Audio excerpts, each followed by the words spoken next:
Something's been weighing heavy on my mind for the past couple of weeks. The NFL football season has just started, and already we've seen two players wheeled off the field, neck strapped down, headboard, with catastrophic neck injuries. How do you prevent your youth football player from getting into this situation? It's not 100% preventable, but today we're going to talk about a couple of drills, some small things coaches can do to minimize the risk of catastrophic neck injuries. So stay tuned. It's a pretty important edition of Clubhouse Gas.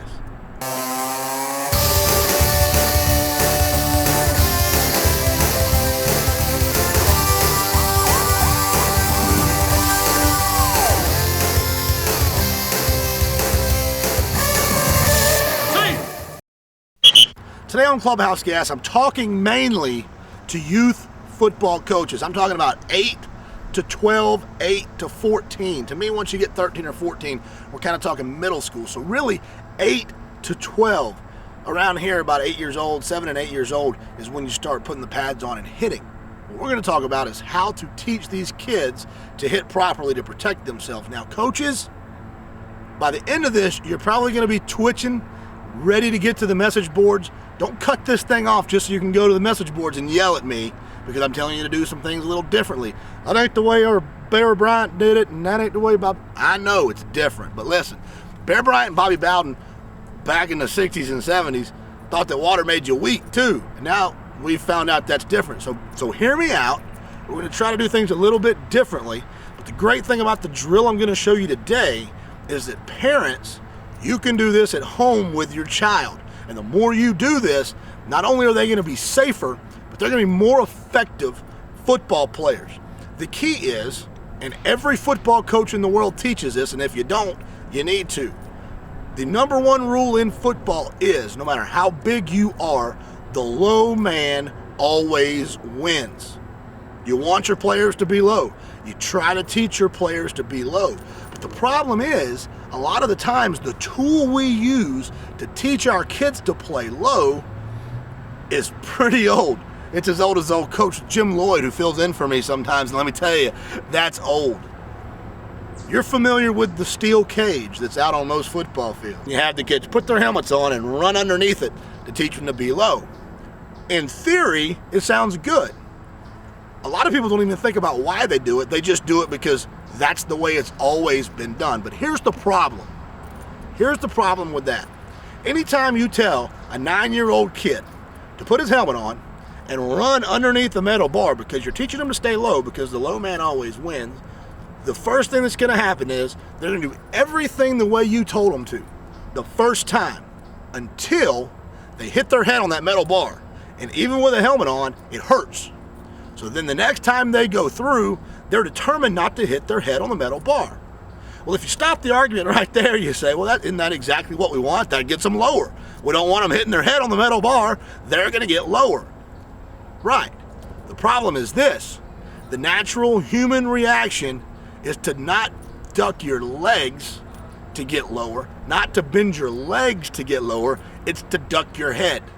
When you send an 8-year-old or a 9-year-old back through that chute, after they've hit their head, they're going to do this and duck. Their back's going to get arched, their head's going to go down, and all they care about is not hitting their head.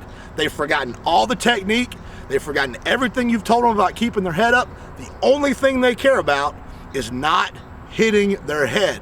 I know this because even at 17 and 18 years old, when it came time for me to run through that chute, and let me tell you, I played low because I know you can't tell it now, but I was undersized, and I was blocking guys who outweighed me by 40 and 50 pounds. I had to be low or else I'd get killed. I played low, but when I got in that chute, I ducked my head.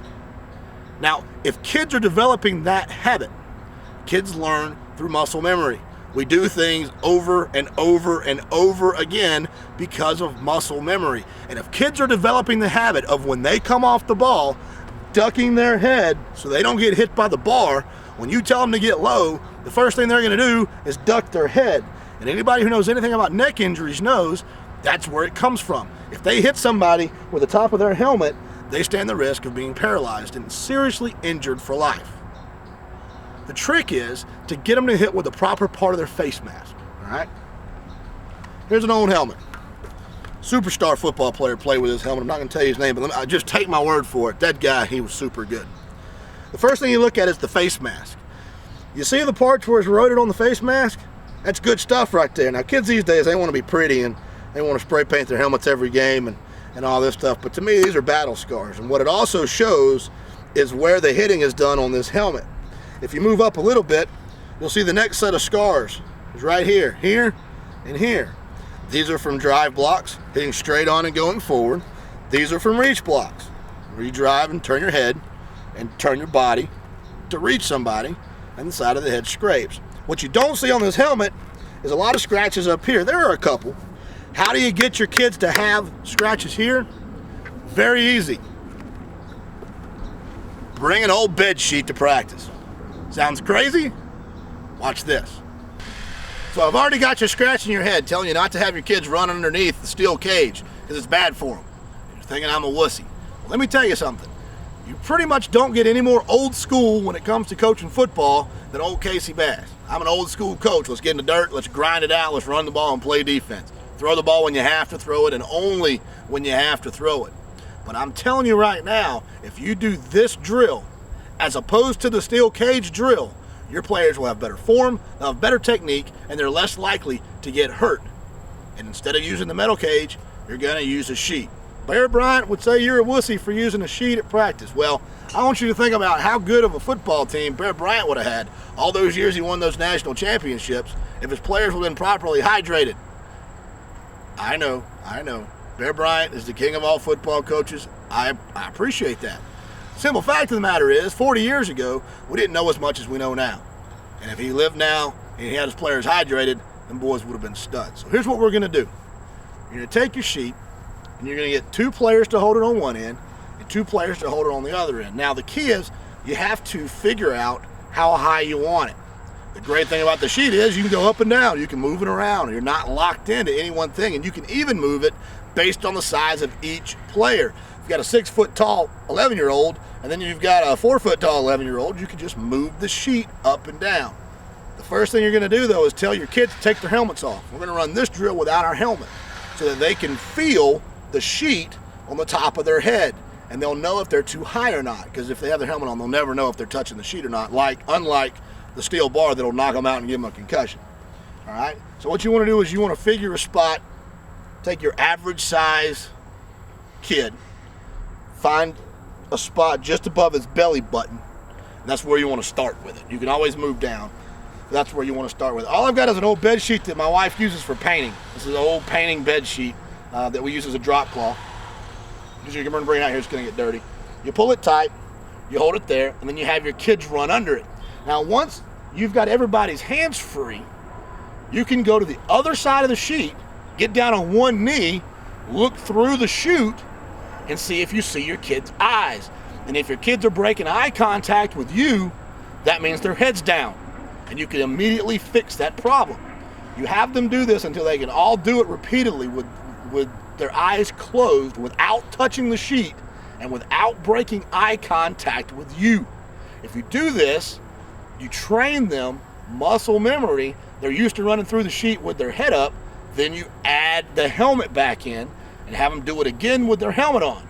Once you've done this for a couple of weeks and you feel safe and secure that your kids have the correct muscle memory, the test for that is you bring back the steel cage, you put them underneath the steel cage, and after they bump their head once, if their eyes go down, you get the bed sheet back out. And you keep going until your kids can successfully run through that cage without dropping their eyes. See, the point of the whole drill with the steel cage is not to get lower. All right? We can teach low with anything. You can put a bunch of steel swords up there. If you come up, kid, you're going to get stabbed and die. You'll bleed to death. Whatever.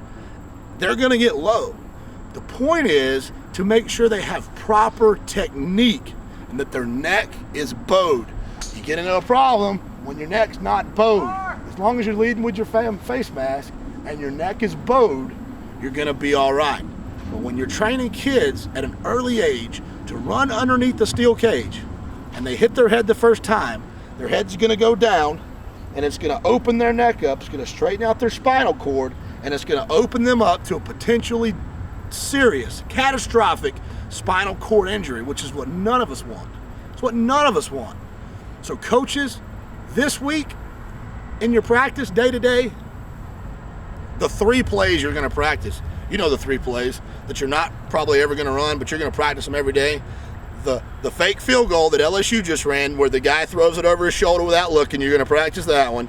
The quadruple option reverse pass back to the quarterback, water boy over the end zone play that you're never going to run, take that out. And the flea flicker, fake fumble, Ruski guard around the left end, take that out too. And take the time in practice that you were going to practice those 3 crazy whacked out plays and put in this sheet drill and have your kids, every kid on your team, practice running through the sheet. Then once they get good at it, you can add stuff at the business end of it, where they come out and they push the blocking slit, where they come out and tackle a ball carrier, and then it keeps reinforcing the muscle memory of stay low, be low, the low man wins, but when you're low, have a bowed neck. And with this drill, coaches, you can get on the other side, you can see their eyes, and you can know that every kid's going to have his neck bowed, and the kids aren't going to mind doing the drill, because if they screw up and hit their head, just the bed sheet, it's not going to hurt them. Just something for me. You disagree, or if you try and it works, go to the message boards and let me know about it. I'll be more than happy to fuss with you about it. That's going to do it for us today. We'll see you right back here tomorrow on Clubhouse Gas.